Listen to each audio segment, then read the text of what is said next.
1, 2, 3.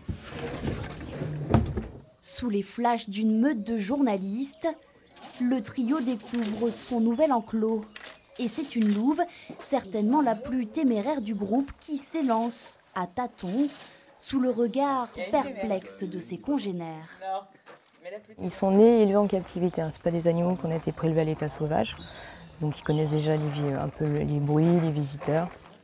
Doucement, ce mâle et ses deux femelles se familiarisent avec leur nouvelle maison, le site préhistorique du Tot, où ils cohabiteront avec des aurochs, des daims et des bouquetins. Ces loups arrivent de loin. Hier encore, ils étaient en Auvergne dans un parc animalier. Anesthésiés, ils ont roulé toute la nuit dans ces grosses caisses avant d'atterrir ici en Dordogne au petit matin. Elle est un peu plus nerveuse, elle. Entourés d'une équipe de soigneurs, ils ont été lâchés à 8 heures précises dans ce vaste enclos de 2800 mètres carrés.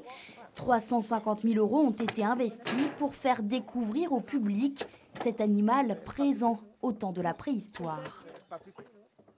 Un clin d'œil à la grotte de Font-de-Gaume, qui est une grotte où il y a une très belle représentation d'une tête de loup. Et nous, on n'a pas cette représentation dans Lascaux. Et je trouvais qu'avoir un clin d'œil sur cette grotte qui est aussi remarquable que Lascaux, c'était intéressant. Et donc, il fallait y mettre des loups, puisque le Tot, c'est avant tout des animaux qu'on voit sur les parois ornées de la vallée Vézère. Les deux femelles ont déjà leur petit nom. Elles ont été baptisées Cheyenne et Taïga par les internautes. Reste à nommer le mâle du groupe. Django serait le prénom le plus plébiscité.